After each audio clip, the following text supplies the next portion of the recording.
మీడియాను కూడా 5 ఏళ్లు ఇబ్బంది పెట్టారు చంద్రబాబు. మీడియాను కూడా 5 ఏళ్ల పాటు ఇబ్బంది పెట్టారని నారా చంద్రబాబు నాయుడు అన్నారు. ప్రజాస్వామ్యమే సిగ్గుతో తలదించుకునే పరిస్థితి తెచ్చారు. అధికారం ఉంటే ఎవరినైనా ఏదైనా చెయ్యవచ్చనే దాడులు చేశారు. విశాఖకు వెళ్తే పవన్ను వెనక్కి పంపివేశారు. కేసులు ఎందుకు పెట్టారని ఎవరైనా అడిగితే అరెస్టులు చేశారు. సహజ సంపదను విచ్చలవిడిగా దోచుకున్నారు. అడ్డొచ్చిన వారిపై దాడులు చేసి బెదిరించారు. నేను మిగులు విద్యుత్ తీసుకొస్తే వైసీపీ నాశనం చేసింది. 9 సార్లు విద్యుత్ ఛార్జీలు పెంచి భారం మోపారు. గడిచిన 5 ఏళ్లలో 30 ఏళ్ల డ్యామేజ్ జరిగింది అని చంద్రబాబు పేర్కొన్నారు. తిరిగి అంటే నగర బహిష్కరణ, ఒక నాయకుడిని నగర బహిష్కరణ చేస్తే కారణం చెప్పకుండా ఇంకా వేరే వాళ్ళ కథ ఏముంటుందో మనం ఆలోచించుకోవాల్సిన అవసరం ఉంది.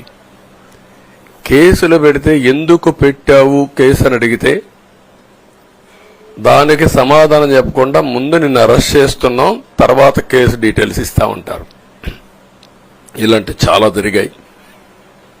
ఇవన్నిటికీ పరిష్కారం కోసం ఈరోజు మనం చూసిన తర్వాత ఇది మాకేదో అధికారం అని మేము అనుకోవడం లేదు, ఒక బాధ్యత. మేము పాలకులమే కాదు సేవకులం అని చెప్పి నినాదానికి శ్రీకారం చుట్టారు. ఇవన్నీ గుర్తుపెట్టుకొని పనిచేస్తాం. నేను చాలా స్పష్టంగా సూపర్ 6 ఇచ్చాం. అదే మాదిరిగా ప్రజాగళం ఎన్నికల మేనిఫెస్టో ఇచ్చాం. ఇవన్నీ కూడా ప్రజల్లోకి బాగా వెళ్ళాయి. ఒక హోప్ క్రియేట్ అయింది. ఇవన్నిటి ఫలితాలే నిన్న వచ్చాయి. అదే మాదిరిగా మేము ఇక్కడ మీరు చూస్తే ఒక పక్క తెలుగుదేశం పార్టీ మొట్టమొదటిసారిగా పవన్ కళ్యాణ్ గారు ప్రభుత్వ వ్యతిరేక ఓటు చేరడానికి వీలు లేదు, ఈ రాష్ట్రంలో మళ్ళా ప్రజాస్వామ్యాన్ని గాని ఈ రాష్ట్రాన్ని కాపాడుకోవాల్సిన బాధ్యత ఉందని చెప్పి ముందుకొచ్చి ఈ యొక్క కూటమికి బీజం వేశారు. వారిని మనస్ఫూర్తిగా అభినందిస్తున్నాం. ఆ తర్వాత బీజేపీ కూడా ఈ కూటమిలో భాగస్వాములై ముగ్గురం కూడా మీరు ఒక్కసారి ఆలోచిస్తే ఒకరు ఎక్కువ ఒకరు తక్కువ కాకుండా ముగ్గురం కలిసి పనిచేశాం.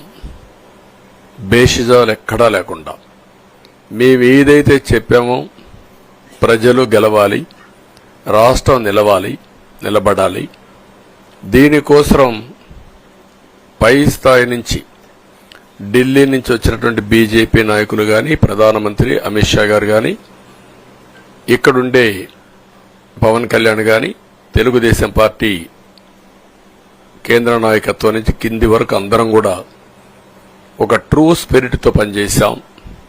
175 అసెంబ్లీలు, 25 అసెంబ్లీలు అన్ని పార్టీలకు సంబంధించిన సీట్లుగా ఎన్డీఏలో భాగస్వాములుగా ఒక బాధ్యతతో ముందుకు పోయాం. అందుకే ఈ అనూహ్యమైనటువంటి విజయాన్ని సాధించగలిగాం. ఇక్కడి నుంచి బాధ్యత ఉంటుంది. ఆ బాధ్యతని ఏ విధంగా చేయాలనో అవన్నిటి కూడా ప్రణాళికలు తయారు చేసుకుంటాం. అంటే ఈ 5 సంవత్సరాలు జరిగిన విధ్వంసం మీరు ఒకసారి చూసిన తర్వాత ఇది ఒక 30 సంవత్సరాలకు ఎంత డ్యామేజ్ చేయాలనో అంత డ్యామేజ్ జరిగింది. వ్యవస్థలు విధ్వంసమయ్యాయి. మొత్తం ఎకానమీ కుప్పగూలిపోయింది. అప్పులైతే ఎంత చేశారో ఇంకా లోతు పోతే తప్ప మనకు తెలియదు. ఎక్కడెక్కడ చేశారో ఏమేం చేశారో తెలియదు.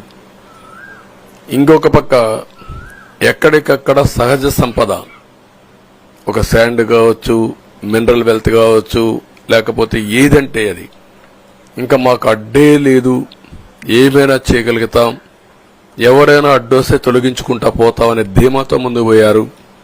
కొంతమంది భయపడి రాలేకపోయారు, ఎదిరించలేకపోయారు. నా కళ్ల ముందర ఒక రైతు చూస్తే ఆ పొలం పక్క నుండి ఇసుక తీసేస్తే అక్కడ భూగర్భ జలాలు ఉండవు, వ్యవసాయానికి నీళ్లు కూడా కొరత వస్తుంది, పక్క నుండే పొలాల్లో కూడా నీళ్లు ఉండవు. కానీ మాట్లాడే సాహసం చేయలేకపోయాడు. ఆయన కళ్ల ముందర ఆయన పొలంలో మట్టి తీసుకుపోతా ఉంటే ఎదిరించలేని నిస్సహాయ స్థితికి వచ్చాడు. మా వాళ్ళు పోతే హౌస్ అరెస్టులు చేశారు. ఇవన్నీ చెప్పుకుంటూ పోతే ఒకటి కాదు, చాలా జరిగాయి. అవన్నీ కూడా ఏ విధంగా చేయాలనో చేస్తున్నాయి. మళ్లీ వ్యవస్థలన్నీ కూడా పునరుద్ధరించాల్సిన బాధ్యత ఉంది.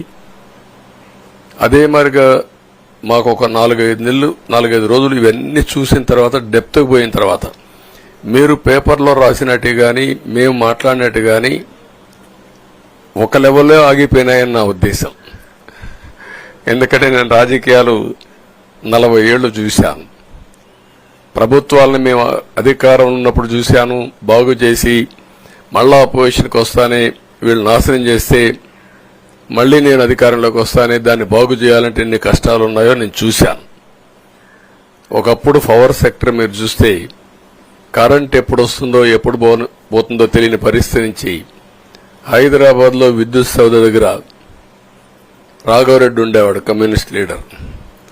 నల్గొండ నుంచి రైతులను తీసుకొచ్చి సమ్మర్ వస్తే అసెంబ్లీ ఏప్రిల్లో ఉంటే గొడవలు సగం టైం మేము కరెంటు కొరత పైనే చర్చించేవాళ్ళం.